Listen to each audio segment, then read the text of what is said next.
Good morning, and thank you so much, wherever you are, for joining us on this particular episode of Good Morning Kenya. Tuesday it is, that day when we get to talk about issues women and issues health right here on this particular program. So this particular morning, it's all about inspiration, it's all about hope, it's all about strength, it's all about how you can be able to deal with loss, especially if it's the loss of somebody that was so close to your heart, somebody that you knew very well, somebody that you were friends with.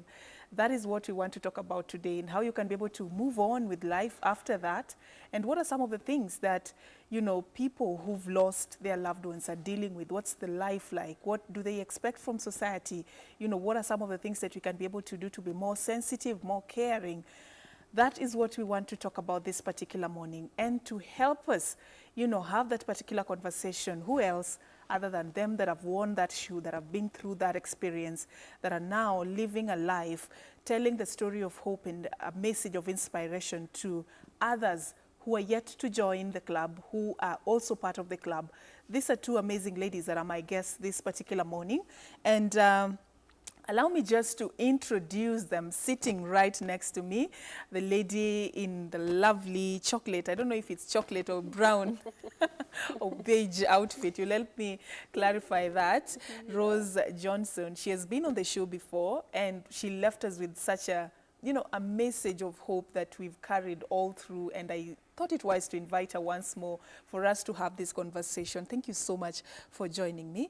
And she's brought along a friend, Alice Wanjiru, also a friend of hers, and they've been through this particular journey together. Both of them are widows. They've lost their husbands, and they will be sharing with us a lot about that particular experience and how it was, how it is, and how they hope that it's going to be, and a message of hope for people out there. So this particular morning, it's a show like no other. Remember, if it has not happened to you, it could just happen any day, anytime. So this is actually one of those conversations that you want to stay on and listen to, so that you can be able to know how you can be of help to yourself or of help to somebody else who is going through this particular experience. And what exactly do we mean when we say, during funerals, we say, you know, if in case you need anything, we will always be there. Do you really keep your word after you say that? Do you go back to check what is happening with the children? What is happening with the wife? What are some of the things that we ought to understand? That is the particular hard conversation that we're going to be having today, but it's going to end on a very happy note. I promise you, this is the morning like no other, just to inspire you. It's very cold, I know, but what a way to start it off. My name is Serfin Achieng, at Serfin_Achieng is my Twitter handle. The hashtag is Good Morning Kenya. Please be part of this conversation that begins right now. So welcome to the studios once again. Thank you, thank you. Yes, probably tell me, how have you been since the last time we had this particular conversation, Rose? Okay, all has been good. Yeah. So far, God has been good. He's been on our side, and He's walking us through, and we thank God.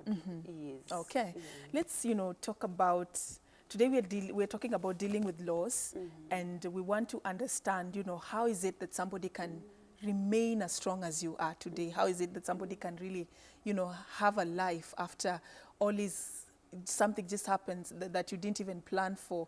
So let's, you know, first of all, start by describing how you understand who a widow is. You know, from other lenses, people could have other different ways of defining and describing who a widow is, but then being, you know, somebody who is part of that life, how would you describe a widow? Something that you wish society could understand.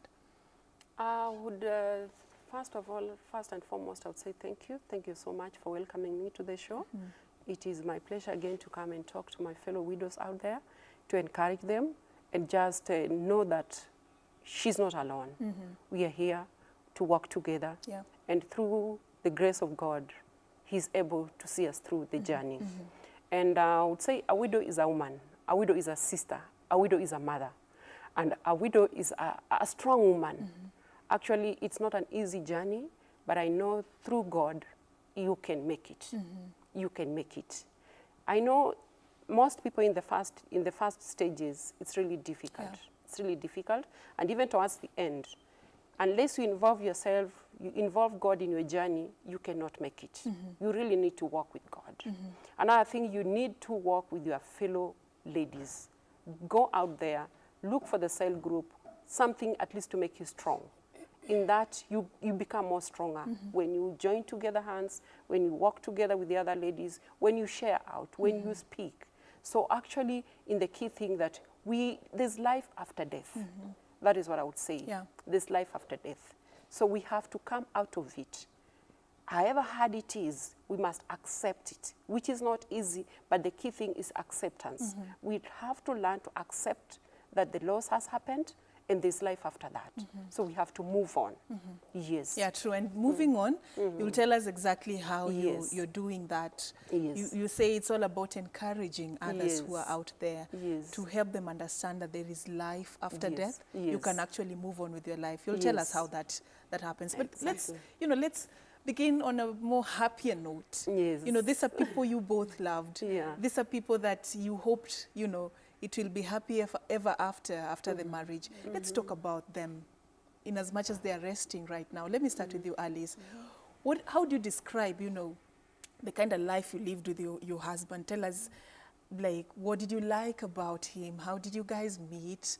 Ended up getting married. That lovely story that you still carry today, in as much as you're dealing with his demise. So first and foremost, thank you very much for having us on the show. So my husband, Samuel, the late Samuel Morasha Nduta, he was a gem. He was a people's person. He was everything good I'd find to say about a person, I'd say about him. We met in 2006, in 2006 September, through a friend, actually his cousin. Okay. Thank you very much, Sarah.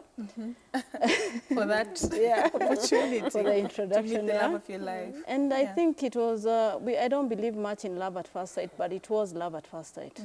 And you see this person and you go like, this is it. This is it. I do not want any more. I'm settled, I'm happy, I'm content.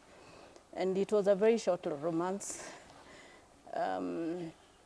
Very short, we got married and had our babies. He was the kindest person ever. Yeah. He'd go out, he was giving, he'd go out and come back without his some of the clothes he left, and you'd think, okay, what did you do with them? He went up to the village and found somebody else who did not have something to wear and left it with him. So he was a giver. He was a giver, a total giver. Everybody loved him. I think it's just, he was very, very easy to love. It was my happiest 4 years. Yeah. You were married for 4 years? Yes, just 4 years. How many children? We have 2 children. 2 children. My son, who is now 10 years old, and my daughter, who is now 8 years old. So by the time he passed away, my son was 2.5, my daughter was 6 weeks. So it was a very short romance, but I think it was the best time of my life. Highly missed by all those around us, and it's a journey. It is a journey that is very difficult. I wouldn't wish on my worst enemy, but it has taught me a lot. It has taught me how strong a woman can be, how much faith that I have, because why not for faith? The faith I have in God, I'd not be where we are today. You know, those women who are left with very young babies, who have nobody to stand by. It has been ups and downs, a lot of heartache, but we have made through. We have really, really walked it. We have walked the journey together, and we thank God. We really thank God. You were married for 4 years. How long has it been since he parted? And probably if you can take us through, 1 minute you both have plans. There are things you want to do as a family. Yeah. Then the next, your friend is no more. Yeah. What happened, Alice? It was one of those days that I still do not understand what happened. I have tried to think about it. It was on the 16th of February 2010, so it has been 7 years now. 7 years. Yeah. And I was sitting, I had just had a baby. So I was with my daughter. We were feeding my daughter. And he actually came in at around 5 p.m. and we had a chat.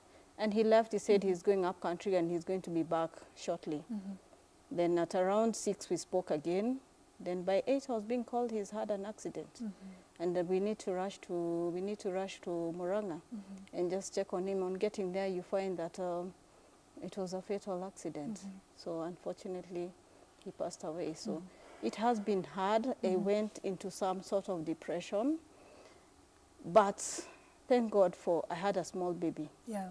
Your daughter was 6 weeks She was then. 6 weeks old there. So I had no option. I could not mourn. I did not mourn my husband.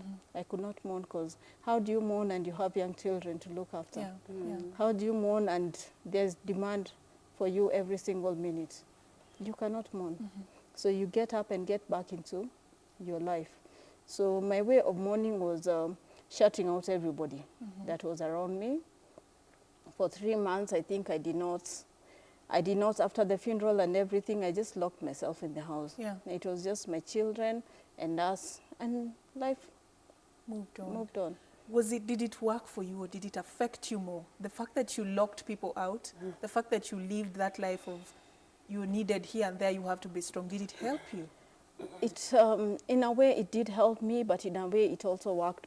It did not work well for me, because then you realize, for 3 months, I did not leave my house. I did not see the sun outside my house. So at the end of the day, I look at my pictures then, I look like I was a walking dead person. Basically, a part of me was dead. And unfortunately, I happened to have been passing the same sadness to the children. So they were also very, very sad.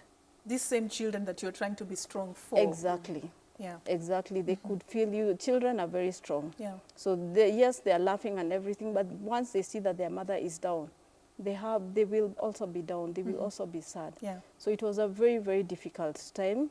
And I thank God for my house help, my nanny, my children's nanny. Thank God for her, because I think she's the one who forced me out of the house. Yeah. She's like, no, this is too much now. You need to go get out, of meet the house. people, Yes. do different things. Exactly. Yeah. And I was on leave for so long, so I had this opportunity to be in the house. I did not leave the house. And she was like, no, enough is enough. Get out. Get out of the house. This was after 3 months? This was after 3 months, yeah. Okay. Yeah, so I was mourning alone in the house, crying. I was lost. You don't know what to do. You have all these plans you had with this person. You had these babies, these new babies that need you. You needed to be strong together. And you're just alone. You're just confused. You're just lost. And you don't know what to do. You try to pray, and you're at that point where you cannot pray. Yeah. The prayer just does not come. So you don't know what to do. And I thank God for my awesome family. My mom, my brother, my sisters. Yeah. Yeah, they have been there for me. Like, they were checking on me. Yeah. They were making a point of, like, they just come in at any time and just see how is she doing. Without them, I don't know how I would have pulled through. So their presence helped you to walk through that, Yes, and to yes. come back to the earlies that was before. Yes. I know things might not have come back to exactly how they were, but then at least it gave you a chance to come back and mingle with other people. Yes. We'll talk more about how you managed to come out of that state to who you are now, and even having that confidence to talk to other widows out there, encouraging them, and the initiatives that you have. But then, Rose, yours also is a story of, that, heart-to-heart kind of love. Yes. And every time you talk about your late husband, there's that, you glow, you're happy, you remember good things about him. I remember that from the other program we had the other time. Yes. Tell us more about your story. You also went into depression like Alice at some point. Yes, just I trying did. to deal with that particular issue. Talk to us about it. Actually, when I lost my husband, that was in 2011, September 19, 2011. And mine was, he was unwell. That was after a short illness. For about 3 weeks, he was unwell. And took him to the hospital. We ended up in Eldoret Hospital. And he was there for about 3 weeks, actually 2 weeks, because he passed on the 3rd week. And all through, when we went in the hospital, he wasn't that serious. So we went in the hospital walking. And along the line, he became worse. When there was hope of us being, actually we are looking forward to being discharged. But then all of a sudden things changed. He became more worse. And that is the time he was taken to ICU. And that's the time he passed on. And throughout that time, I saw hope. I saw hope because I was so prayerful. I was so really, I saw God speaking to me that he's not going to die. He's going to make it. He's going to come out strongly. And even him, he would tell me, please, honey, be strong. Be strong, all is well, I'll be well. And I saw there's a hope. Yeah. And then all of a suddenly, on a Monday at 5 o'clock of 19 September 2011, 5 o'clock sharp, he held my hand and he went. Yeah. And I looked at him and like, no, it can't be. Because actually Johnson was a very loving person. He was a man who, we used to joke so much. He was just a jovial man. He was a likable man. He was a man of people. He had so many friends. And so to me, I saw like, no, he can't die. So I saw like he's just acting, he's just joking. Yeah, when he will told come me, back. you know, he'll come back. So when he looked at me and he told me, Mama, be strong. Jesus has come for me. And I think it's the right time. Be strong, but I never leave you. He actually told you He that? told me. And I looked at him and I said, no. What do you mean? He said, yes, I'm at peace. He smiled. For me, when I saw him smiling, I saw a hope. I saw like, indeed, you know, as human beings, we see when somebody tells you, even as much as you're a Christian, when somebody mentions the word Jesus, you see hope. Yeah. And I saw like, okay, Jesus has healed him, so we're going home. And we had a lot of plans ahead of us. And I said, okay. And then I kept on praising Jesus. I said, thank you, Lord. Thank you, Lord. I went into worshiping, not knowing, indeed, he was going. So when I looked at him, he was still holding my hand, but he was gone. All of a sudden, the oxygens were gone shut. The doctors surrounding him, one by one, started leaving. The nurses left. And I'm like, I started calling Johnson, Johnson. He was gone. Johnson, talk to me. Come on, please. This is what a joke is this. Talk to me. He was no more. So what I did, I held the doctor. I got the doctor's coat and I held him and asked him, what have you done to him? Why is he not talking? So But it was not making sense at that time? Yes, You it were was not making sense to me. understanding what's going on? Yes. And actually, it's something that I think, in one way or the other, nobody is prepared about death. Yeah, it's true. So he just left. The doctor was not able to talk to me. Nobody was able to tell me what was happening. So I went back to him, and I could shake him and told him, honey, please talk to me. What have they done to you? He was not able to talk. Yeah. He was just there. And I started yelling, that confusion. I'm like, no, how? What if he's gone? And something tells me, no, he's not gone. He mentioned Jesus, so he's not gone. Yeah.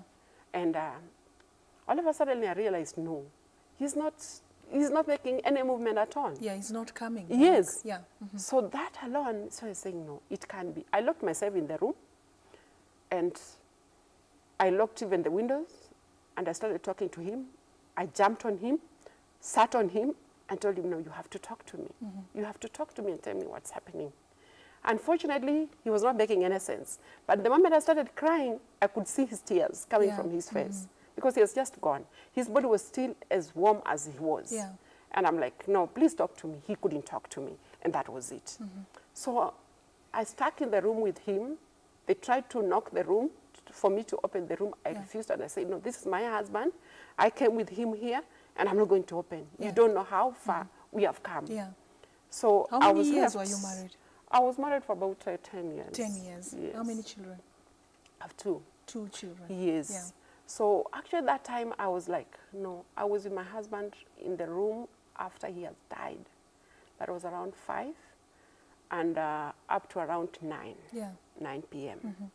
So all those hours you're all still those trying to ask hours. yourself questions, Yes. trying to make sense of what Yes. has this happened. And nothing is making sense to me. I'm in denial because the point of him dying was not in me. Yeah. I was not really prepared that he's going to die. I thought when people die, that those people have been really sick. People have been so much that they cannot speak. Yeah. But he has been speaking to me, and then all of a sudden he's gone. That it put me in a different situation. I know it's a story that till date both of Yes. you tell, and even though it's been 6 years for you, Yes. 7 years Yes. for you, Alice, Yeah. you still feel every day like it's just yesterday. It's just like a few hours ago. Yes. It's still fresh in your hearts. Yes. Even the way you're telling it this morning. Yes. For most people that have gone through that, Yes. it is the same situation. Nobody's ever ready. Nobody's ready to accept the truth. Yes. Nobody's ready to let go. Yes. Probably, Alice, at what point did it get that you just realized you know, when that journey of hope began for you, at what point did it ring in your mind that I need now to let Samuel go? I need now to accept that this is the reality of the matter. And how did it happen? How did you start, you know, the baby steps you took to this journey that you are in today? It took me 5 years to go through the whole cycle of depression, the till acceptance. So it's only 2 years ago when I did my locks that I decided enough is enough. I will not be sad again because sadness is not my portion. And what made me realize... And I want you to say that out loud. You know, for people who are watching this morning, sadness is actually not your portion. And this is not how you're going to spend the rest of your life. This is not how Samuel would have wanted you to live your life. Exactly. So what brought me to that point is when I realized my children would always hang around me. They do not want to go out of their comfort zones because they are afraid, is mommy going to be okay? So I realized my sadness was actually pulling down my children. It was making, my daughter is a very outgoing person, but she was very, very reserved. She never used to talk to people. She was always around me. So I realized this is not the kind of life I want my children to have. This is not the kind of life their father would have wanted them to have. They need to be happy. They need to know that their father is at a better place. He's okay and he's watching over them. So 2 years ago, you just wake up and realize, you know, you'd been unwell, you've gone through the cycles, your body just, you're always sick, you're always not in the mood to do anything. Until you realize this is really not what I want to be. This is not who I want to be. This is not who he would have wanted to be, me to be. There's a reason he chose me. There's a reason God chose me for him, because he knew his journey was going to come to an end at some point. And he knew that this person would be strong enough to handle it. So I need to be that person. I need to come out and be strong and just walk the journey for my children. I did it for my children. So that was 2 years ago. After going all through that. You know, trying to answer all those questions and you couldn't get the answers. Then you decided one day that, you know, let me just leave. Let me just be strong for the kids. 5 years of being a zombie is hard enough.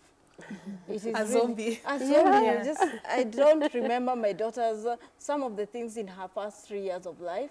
I really, really don't remember. So she was growing, but you were not part of her growth? I was not part of it. You didn't know what was going on in their lives? I was there physically. I was providing, I was doing everything, but mentally, I was not there. And you can imagine how this must have affected them. The fact that the father is not there, the mother is also a zombie, like you described it. You know, at times we try to be strong for our children, realizing that they also need to see you being weak. Because they think like mommy does not break down, mommy does not cry. So the day they see you cry, they are shocked. Okay, so what is going on? What is happening? So, you know, you just need to come out like, cry it all out. Cry it all out, then wake up and decide, you know, life has to go on. It's part of healing. And thank God I had some very, very good friends. They have been there, they have walked through the journey with me, my boss. I thank God for them, because she gave me 6 months. I was off work for 6 months. So thank God I was able to go through all that. My friends, Rachel would come in and wake me up in the morning like, no, get up. Get up. She'd call me like, no, you're not going to do this anymore. And this is what we are talking about this morning. The moment at the funeral, people say, I will always be there for you. Just give me a call when you need something. Look at how the likes of Rachel were coming back to check on you, to knock your door. Your nanny insisting that you need to go out. You know, people need you more after the burial than during the fundraising and all that, organizing the funeral. People need you more for that journey when now everybody else is gone and they're trying to understand that we are now alone in this world. That is the time that if you really meant what you said, you need to come back, check on them, understand what they are going through, how you can be of assistance. You see how that helped you to actually realize that there are people who care that are out here. Let's come to you, Rose. What was your wake-up call, that moment that you just said, enough is enough for me? I have to go out there, be a message of hope and live my life and move on and carry the legacy of the late Johnson. Actually, for me, I think I went through a lot. I went into depression. I went into, that took me almost a whole year. I was in and out of the hospital. So in between, as it reached a point that I was thinking of suicide. That is the stage I was in. So it got so Yes, bad that you yes. didn't find any value to live anymore? Yes. So at that time, the only thing, because I lost a lot of friends along the line, I lost relatives, Yeah. but in between, I had my immediate family, which I was thinking like, I'm putting so much pressure into them. As I was in the hospital, I realized that my family couldn't move at all. They were all around me, my sisters. So the all focus was on you, trying to Yes. support you, trying to bring you up. Yes. And I was like, this is too much. I'm putting too much on my family. Yes. My mom has left her home to come and take care of me. My mom was in my house for almost a year to look after me. And the moment I couldn't eat, I couldn't drink, I couldn't move, I couldn't bathe myself. So she was like, I became like a baby Yeah. to her. And to me, it reached a point I said, no, this is too much. And this happened when I was right in the hospital. So how did it happen? And then what steps did you take? Did you meet people? What did you do First, to I heal think you? for Yeah. me, when it's a thought I gave to myself, and I told God, please, I ran back to God. To me, I ran back to God. Because actually, first I was in that, it was in denial, then became bitterness, bitterness with God, bitterness with everybody, bitterness with anything around me. Because you're asking yourself a lot of Yes. questions and Yes. blaming so many people. I was praying so Yeah. much. How could God allow this to happen? Yeah. So that put me into depression. And it reached a point I even banned my Bible. So I said, no. I realized I cannot fight with God. So He the still same remains God you were running away Yes. from, I you had came to go back. back. I had to go back. And Wow. nobody You see told how me that this. works out. Nobody told me this. Yes. One time around 3 a.m. in my hospital bed, I came back and I told God, please God, forgive me. Forgive me for whatever words I've spoken. Remove me out of all this bitterness. I want to get back on my feet. I want to be the rose that I was. I want to be the rose that Johnson left me. Yes. So right there and there, I told God, heal me. Those are my words. Yeah. Forgive me and heal me. And for once, I got asleep. I Yes. slept. Then around 7 a.m. For once you got asleep, Yes. meaning you've lacked sleep for lacked sleep. a very long time. You were Yes. not sleeping. I was not sleeping. Okay. Okay. So then around 7, I woke up, I asked for water. Remember, I was not drinking even water. Yeah. So I think then I realized God wanted me to go back to him. God wanted me to speak. It's very important to come from your word. God wants you to speak. So I spoke and I told God, heal me and forgive me. Those two words. Forgive me, heal me. And that's the time I started receiving my strength. Yeah. And I realized the moment I said those words, I was able to get some strength in me. I was able to drink water. I was able to start now those smashed food being fed, other than from the pipes. You see? Okay. Yes. So at least from there, I started realizing I was getting some hope. And the moment you start making a baby step, you get encouraged. Yeah. Yeah. I was getting encouraged by the moment I started making a baby step to see that at least I did it first. I was thinking of my kids. I was thinking of my mom. I thought I put so much for her and had denied, had just locked off, as she had said. I locked myself off from anything, from anybody. I didn't want to hear anything. And even the good thing, the new friends that God brought me, they really stood with me in prayers. As much as I had refused prayers, they never gave up on praying for me. So they continued praying for me. And I think standing on their faith, it really worked also well for me. Yeah. And slowly by slowly, I started getting back to my strength, to my feet. I started learning how to walk again. I started learning how to speak. I started at least adding some weight. Remember when Johnson passed on, I was weighing 80 kg. I reduced to 40 kg. Wow. Like half your weight was gone. And have no my- exercising, no diet, just None. stress, depression, Depression. issues. Yes. Wow. And that's why I emphasize, it is good for people to speak. Yeah. You know me, I wasn't speaking. I kept everything inside me. I was not able to speak. I just locked off. I shut off everybody. Like Alice was saying, it's important for people to see you're weak. Yes. Yes. Even your children, they Yes. should see that you're Yes. weak. So it's important at that season Yes. to let it all out. If you want Yeah. to cry, if you want to talk to people, Yes. just do it. It's Just part do of it. healing. It's part of healing. Yeah. Because one thing, and then I hadn't even released the Johnson, my husband. I hadn't released him. He was inside here. I was so bitter with him.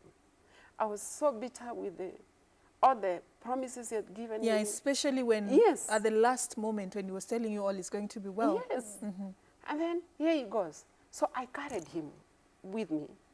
And the more I carried him, the more I kept going down. So when and did you down. let him go? So- yes, how did it happen? When I said that, when I started now seeing a hope that, so I can walk. So I can stand. So I can do ABCD. That started giving me strength. And now I started now focusing. You know, now since I had now accepted God back Yeah. in my life, then I can relate to Johnson's words when he told me he's safe. Yeah. Jesus had come for him. I started So now relating. it was making sense. Now it was making sense After to me. how long? Now this took me about 3 years. 3 years. 3 years. Wow. 3 years I was still carrying Johnson in my heart. That thing of Jesus has come for me, it's a time for me to go. It was not making sense to me. Go Until where? after 3 Yes. years, that's when you started understanding what he Yes. meant by that. Then I started understanding what it means.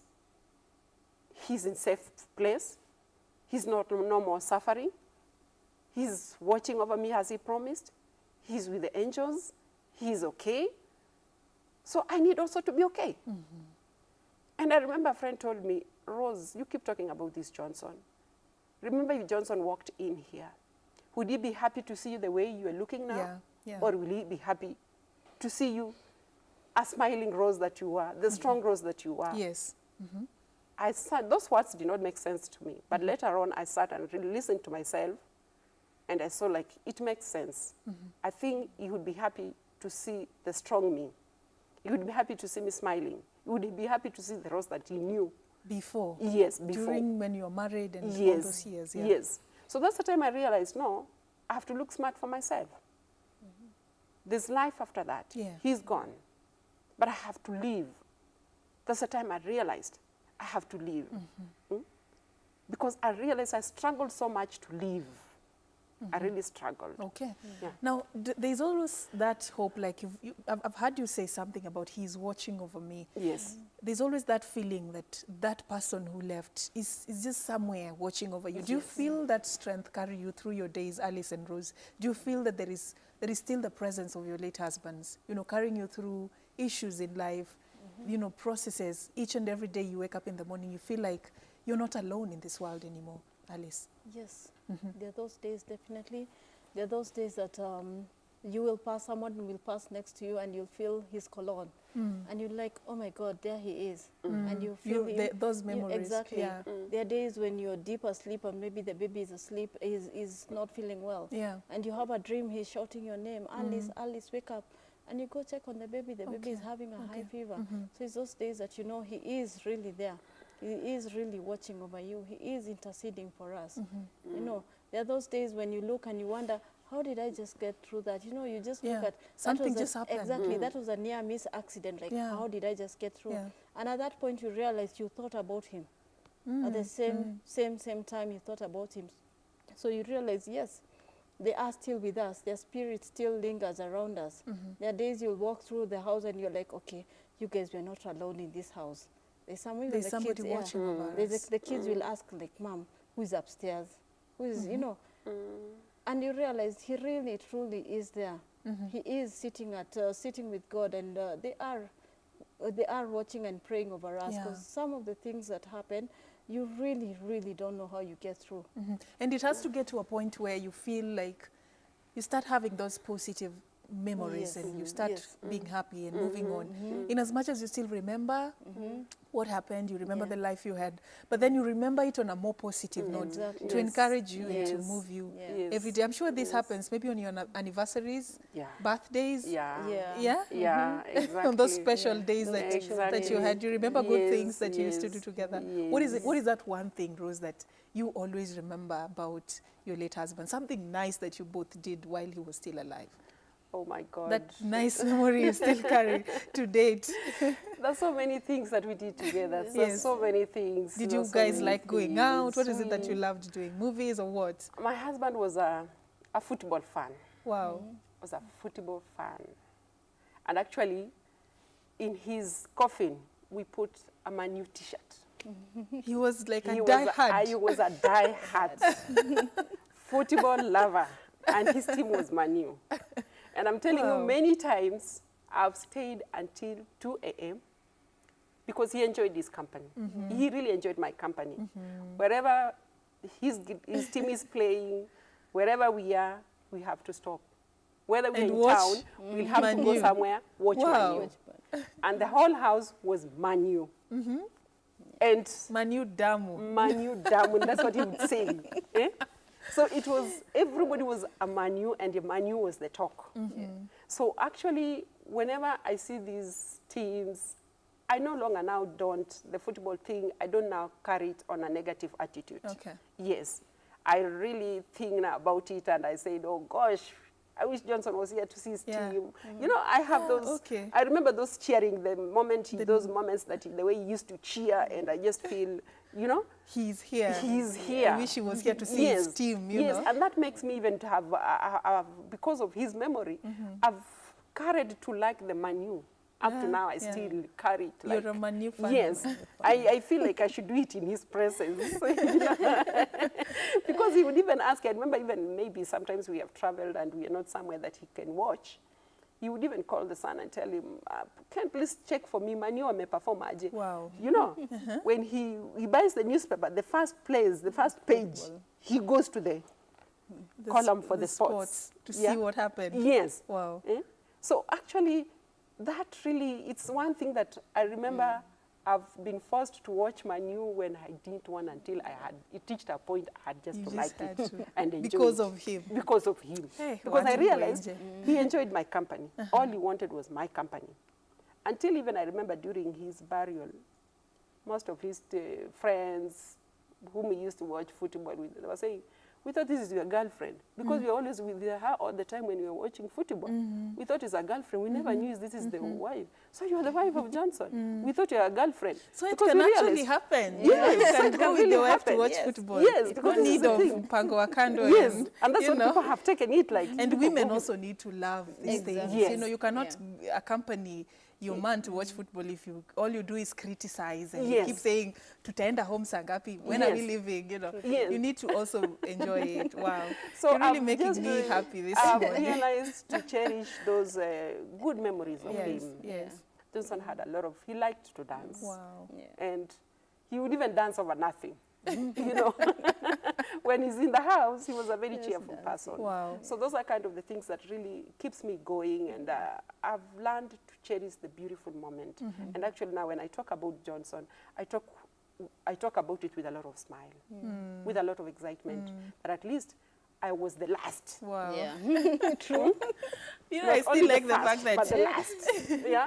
I like the fact that Yes. you used to accompany your husband to watch football Yeah. and you'd spend time together, Yeah. and that made you, even today, you still have that memory, and you can even watch football now just for Yes. him. Yes. You know, for him, and wish that he was here to And know I what is realized happening. also that Wow. gave me a lot of time to bond more with him, Exactly. to spend more time with him. Yeah. That's a lesson for Yes. people by there out Yes. there. You just spoke to someone. You know, love what, you may not love it as much as they Exactly. do, Yes. be but there. support them in their hobbies and what they love for Yes. that time, so that when it comes to your turn, they can also. And men also, when you are going shopping and we are going to the salon, pia nyinyi mkuwe wapole. You know, wait. So Alice, did you have a nickname for him? What did you love about him? You know, something that you still remember, you can tell people about. Yeah. Oh, my His full name, his was Morasha Samuel. So I used to call him Russia. Russia. Yeah, Wow. short form of I Morasha. knew there has to be a nickname somewhere. Every wife has a nickname. Yeah. So I think he loved music. He loved singing. He had CDs and CDs and CDs of music. Jaheim, you know, I listen to his music today. And there are songs, CDs that I really didn't used to like. I didn't used to like rap. Jesus, at times you'll find me just sitting down and listening to rap. Just, you feel he's there with you. Yeah. So he loved going out dancing, and we used to go out dancing. Most of the time for our relationship, I was pregnant or with a small baby, but when time could allow, we did go out together. It is important to spend time together. Yeah. For two people, because you never know. You never know. You really, And you really see, never know. You never know when death will knock. Exactly. So you appreciate that time that you Yes. spend together. It Yes. could be a year, it could just be 4 years like Yes. yours, Yeah. Alice. Yeah. Very So true. appreciate your partner while they're still Yeah. alive. He loved being at home. He used to spend a lot of time at home with the children. With his son, he had a lot of time with his son. They loved each other. Most of the times, you'd always find them together. He'd take the boy and they'd just come to town. You find them, just the two of them. He's driving down and you just find them in town, just going around in town, and you don't know what they're doing. They're just bonding. They were very, very close. That's the part I loved most about him. Yeah. He was really a people's person. Really, he really bonded so well with his son in those 2.5 years that they were together. He bonded so well with the son. I'd never known children could mourn. I saw my son mourning for his father. Does he still remember? Does he Yes. ask questions? You know, do they always ask you, Mom? Yes. You know, They ask questions. They really ask a lot of questions. And the only way to deal with them is to be honest with our tell children. them the truth. Tell them the truth. I will not lie to my children and tell them Dad is gone to Mombasa. People suggested, Yeah. tell them that Dad has gone away, he'll come back. When? Where? When he starts asking, when is Dad coming back, what am I supposed to do? I cannot pull him out of a basket and give it to him. You know, I cannot Yeah. tell Samuel, here is your dad. You know, here is Russia, nothing. So we have tell to them be- the truth. Exactly, tell them the How truth. do you do it for probably the kids who are younger and they may not even understand what you're talking about? Or the kids of today really understand everything? Funny, kids of today, you they feel understand. They understand understand everything. a lot Today, of things. that's what I'm Yeah. saying. The kids of today are not like during our days. Exactly. You know, and that is why I would advise any widow or in a point of the time of loss, it's always good to involve your children. Yes. Because in most cases, we realize that you leave out children, children are also mourning. Yeah. And it's good for them to go through that journey, for them to understand, make them understand, you know, at least talk to them as a mother. Let them hear it from you, for them to trust you. Yeah. So that they Because- people don't tell them Yeah, about. because when they learn from people, you know, actually, there's a question mark, and that breaks the trust between you and your children. But when they learn it from you, Daddy, and let them even see the body. Let Yeah. them go through the process, the burial, let them see. Because it reaches a point when we leave them behind, they are left with a lot of questions, which Yeah. could affect them as they grow. You know, the thing is, the good thing about that is, you know, once you tell them the truth, they will see Yes. that openness, that, Yes. that you're transparent. Yes. So that even in future when they're dealing with those issues, because probably they may get to a point where they're, Yes. they're also, people are asking them, their age mates are asking them questions, where is your dad and all that. And they feel like that is affecting them psychologically. They will Yes. always feel free to come to you Yes. and ask you those Yes, questions Yeah. so that you exactly. help each other, you know, Exactly. in dealing with that. Exactly, Wow. because I realize even like some who have the school-going kids, when others, they see like the others are, their fathers are coming to pick them, Yeah. you know, it really affects them. Like, how come mine is Mine not is not here coming to to pick me? Yes. But when she understands, like, mine is not here because he's dead, and I know mommy plays a role of a dad, and as a parent, as a mom, sometimes it's always good to get a mentor for your children, a father figure, whom they can work with, you know, at least, because there are some things, like me, I have a lot of issues like with my son. Now that he's a teenager, he asks something about relationships, you know. When it comes to that, There's a time I had an issue with him and he'll tell me, Mom, you don't understand me. You've never been a man. Which is true. I've never been a man. Exactly. I wouldn't know. Eh? So it's good if you have a mentor whom we can look up to. A man as well. As a father figure. Yeah. You know, because there's some things as they grow they really need to relate with and need to be taught. You know, when they hear from father figure, it becomes easier for them to understand. You know, other than when you come in as a mother, you remain a mother to him or to her. Wow. You see. This is a story that I know we can go on and on telling, and I'm really learning a lot. I hope my viewer, wherever you are, you're also learning from these amazing women, powerful stories that they have, stories of sadness at some point. But then there is something that happened in both their lives that made them realize, you know, we have to move on, we have to be strong. And one thing they're doing right now is that they're ambassadors of hope out there. I would be curious to ask how you two met, you know, and what is it exactly that you're doing, you know, for other widows out there who probably are still living in seclusion and they're feeling like, you know, it happened to me, it's my issue, let me deal with it on my own. Everybody has turned their back on me, so they're just alone somewhere in some corner of the world, going through what you've both gone through alone. What do you tell them, and what are you doing currently, Rose? Okay. That's a good question. I really appreciate it. And the key thing is like, what has brought us together is our journey of widowed. I don't think if Johnson would be alive if I would met Alice. No. And in one way or the other, when you learn, it makes you start to own your journey of widowed. Yes. Own it. When you own it, you start appreciating that God made you to taste what marriage is, what love is, and now you are in another session. So you take our marriage as, for me, I have taken marriage as a ministry. It is a ministry that God put me through, and now he has removed me to another ministry. Yeah.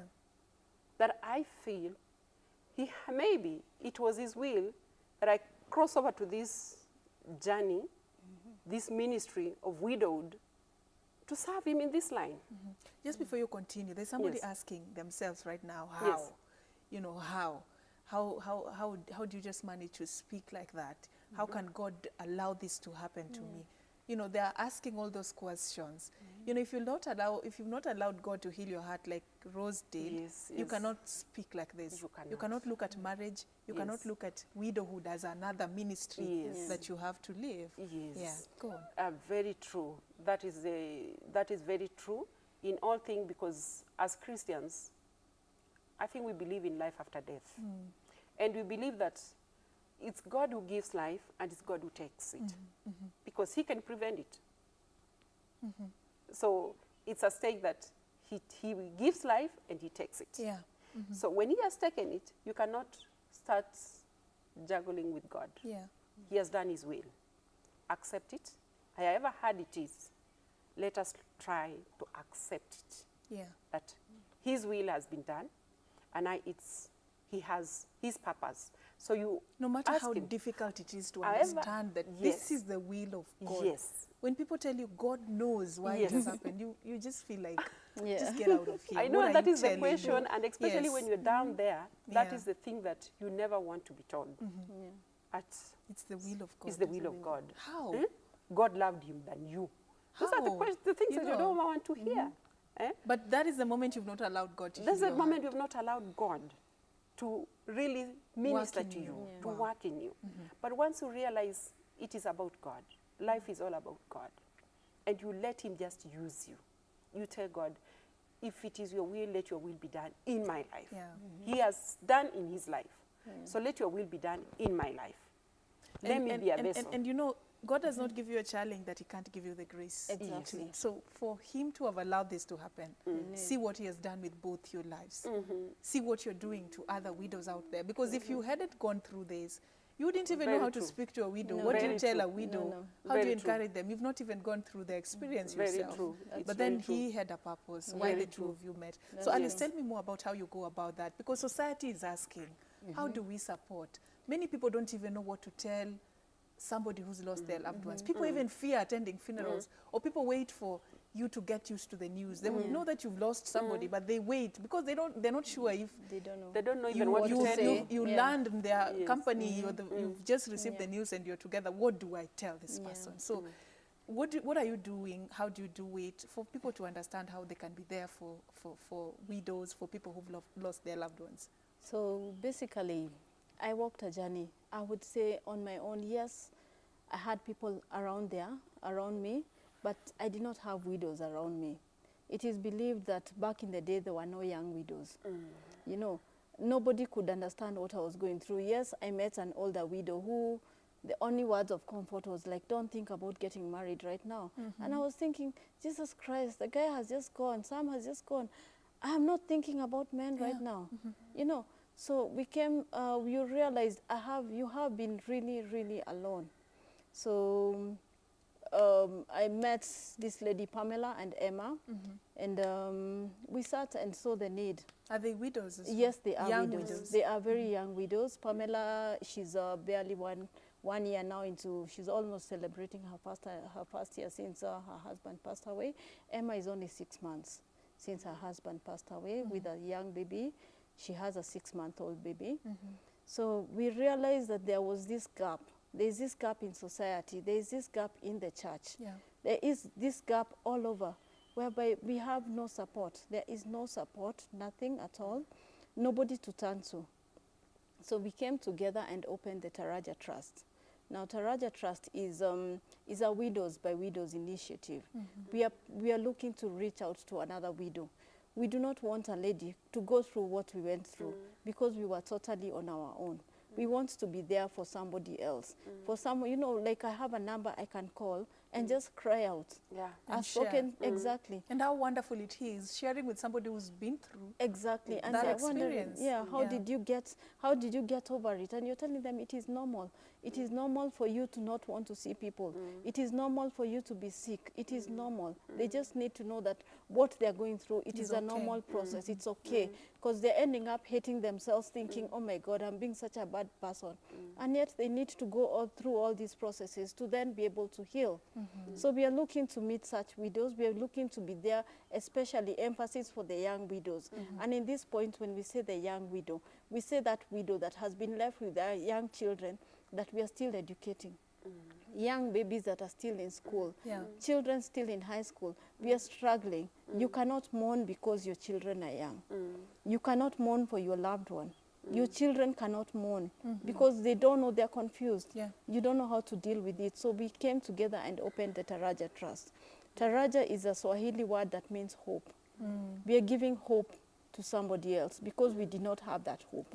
We had to struggle and find that hope for ourselves. Now, if I can make somebody else's journey a little bit easier, just because of what I went through, I will readily be there for that person, for that young lady, for those babies that are struggling. I will be there for them. Taraji Trust is, our motto is His will. It was God's will. It's God's will. That our husband went. He did it in his way. Rose's husband was sick. My husband was an accident. And we realized today there's so many young widows by way of accident. It is really, really sad. Thing that if you look at the newspaper, the number of young people going is very, very sad. But it is our faith that got us through. So His will, His way, my faith. And what you're saying, young widows left with children, they have to go to school, you have to fend for them. It was yesterday when you were discussing this particular program, I happened to have mentioned something about, you know, women never prepare. Some never prepare. They think that since the husband is all providing, paying rent, school fees and all that, then we are good to go. Nobody ever knows when the husband will go away. Talk to women out there, the ones who are married, the ones that are planning to get married, and they still think that you have to be, you know, you just have to spend the man's money and not even plan for yourself. What happens? Because now you're left, the kids are there, they have to go to school. What can a woman, you know, do? I think in this case, it is true that we are all clients of widowed. And it is something that we as women, we never get prepared for it. And it is there, it happens. We have seen it happening. We are here to tell you that it has happened. And it happens when you least expect it. So I would say that to the women outside there, it is good to know that it happens. And it's good to be prepared. In a way, when I say nobody wants to be prepared for death, yes, that is the truth. And especially we as Africans, we never want to prepare for death. But that is the truth. It is there. Death lives in us, lives with us, and it happens. And it happens anytime, any second. Life changes like this. Today with somebody, within a second, They're gone. they're gone. And they leave you really stranded in a blackout, totally blackout. So I would say for women, it's always good to learn when you get into the relationship, it is good to put it in mind that anything can happen. And it's always good to put especially your papers in order. That is, when you get into a relationship, let it be that you have papers which are in order. Because we find many of the widows are left stranded when a spouse goes. One, either you didn't have, let's say you didn't know about his property, you didn't know about... So you're talking about papers, family property. Family property. Understand the family business. Understand the family business. Understand your position in your marriage. Understand what he does, what he has, what you have. Always discuss, be open in your relationship. Some women say, I don't care what he does for a living. As long as he pays my rent, as long as the kids are in school, I don't care how much he earns. I don't care what he does for a living, as long as I'm okay. Yes, and which I think it's a wrong. It's a very wrong attitude. Let us be positive and let us put it that it happens. It happens when you least expect it. So it's always be involved in your man's life. But also the men, they need to... And also men need to be transparent with their wives. Be open. That's important. Men, be open with your wives. Let it be transparent. Let the marriage be transparent. Put your wife also in your plans. Let him know what you do, what you have, what you are not doing, where your things, where your papers, and if it is in marriage, let us not be in this what we call come we stay relationships, because that is where it really brings a lot of confusion. Families, relatives come in and they leave you really vulnerable. Because you have nothing legal to prove that you are the wife of this person. But maybe you've been married even over 20 years. Yes. Then that particular day is when you will know that his family does not even know who you are. They don't even know who you are. Or there is a wife who or there is a wife somewhere else that you are not, you don't know. You know, these are things people never think the about. key thing, you really don't need to do a big wedding. You can even go to Sharia, go to your pastors, in the churches. Wedding is as we make it really expensive. Wedding is not supposed to be expensive, but as we have just complicated the whole thing. Because you don't even have to do the wedding. You can just have a legal You can have a legal document. With the legal document, it gives you strength. It gives you strength to move about. Whether it is him, because we don't know who will go first. It could be even you. You'll go before your husband. And as the Bible tells us, the two will come together and will become one. So you are one. Whoever goes first, don't leave another one in a confusion state. That is what I would just advise women outside there.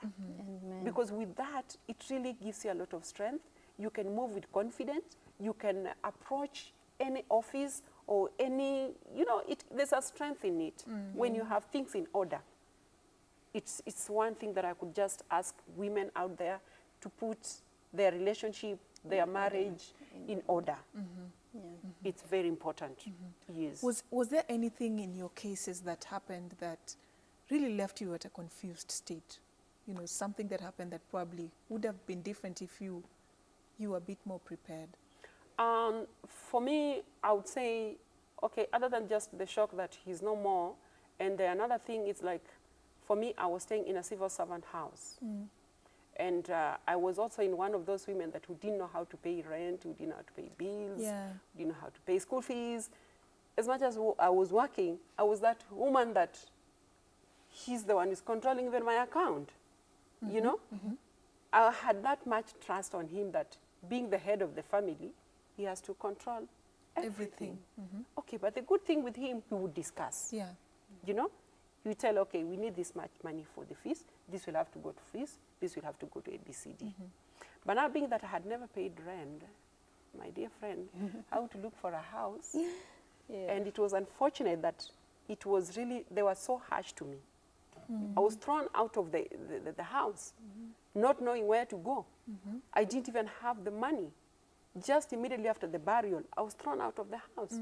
I was staying in the police line. The world can be so Yes. cruel. Very cruel. And it was so unfortunate when I went to the office. You know, I went to the deputy police commissioner and I was told, what? We only told you what the widow wanted to hear. So get out of the house. You're not an officer. So that talk of we will always be there. Yes. It Give us a doesn't. call anytime, any day. It's always about, okay, It's just for the you day. to feel better. Yeah. It is Just just for for the you, and day. they tell you, personally, I was told we only told you what you wanted to hear. What the widow, that's so Yeah. cruel. Just tell a widow what she wants to hear. We'll be there for you.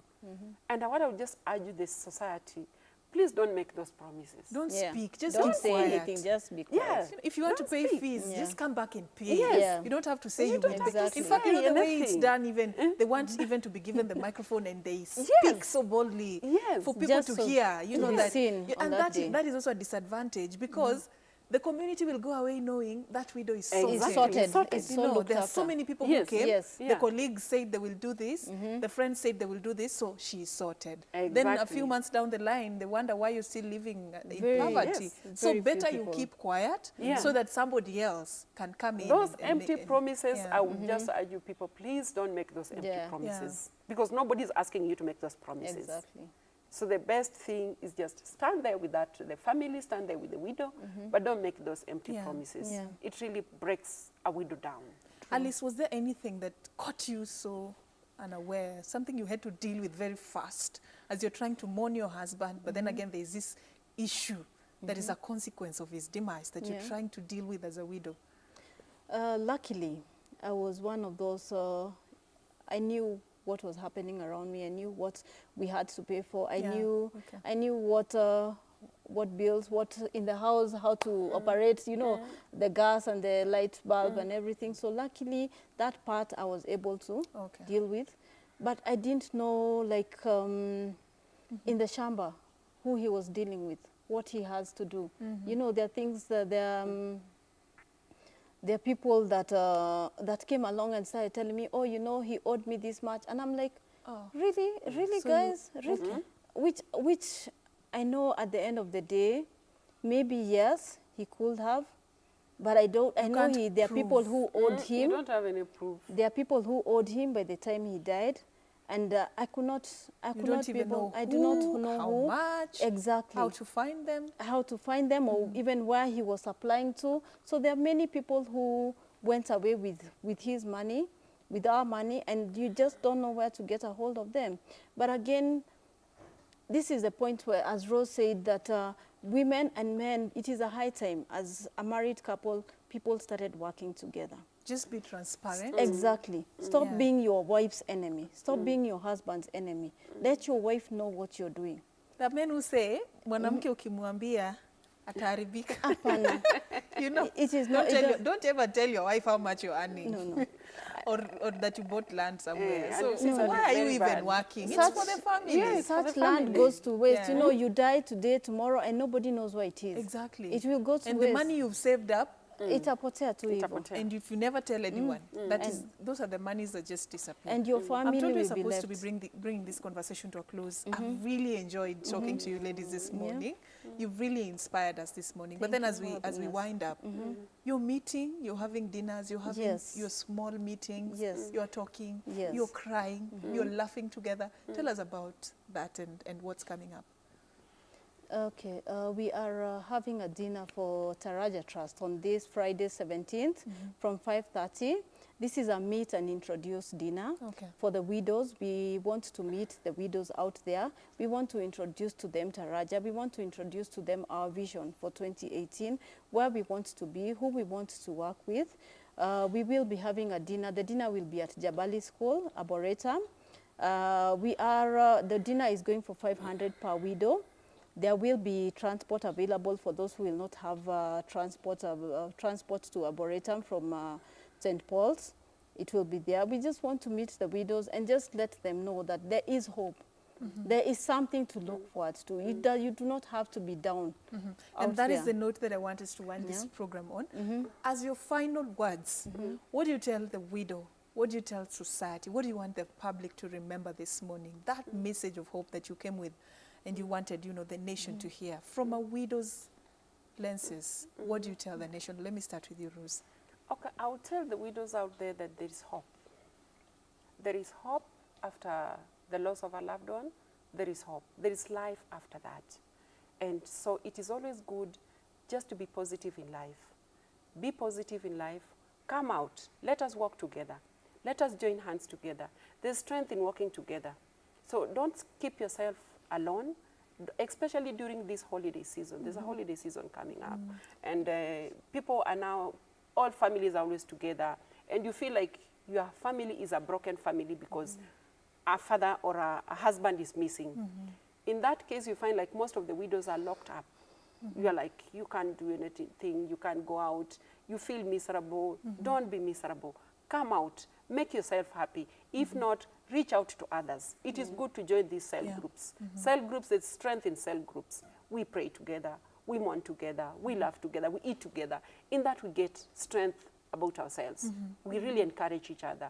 So I would urge that this holiday season, don't stay alone, don't be miserable. Come, let us work together. Let us join hands. Let us worship together.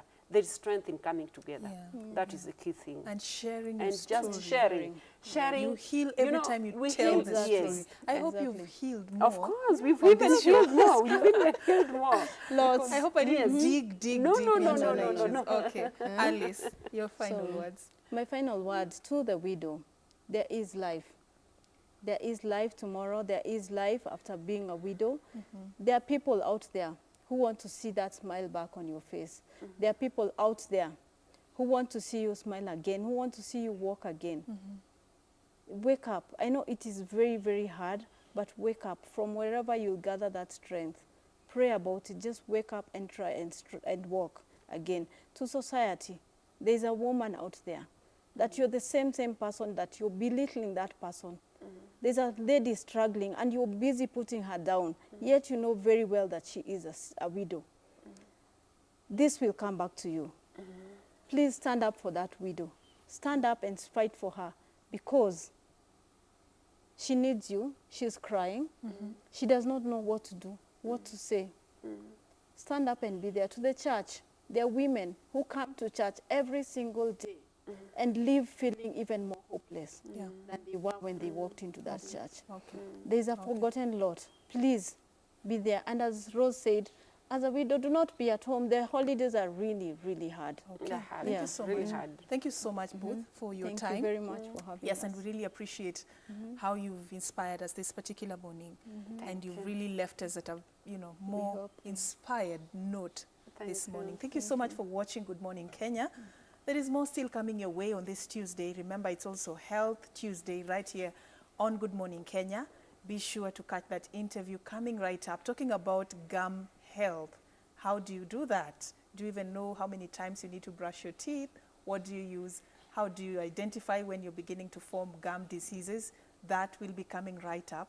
Right after this particular break, my name is Serfin Achieng. Keep watching KBC Channel 1.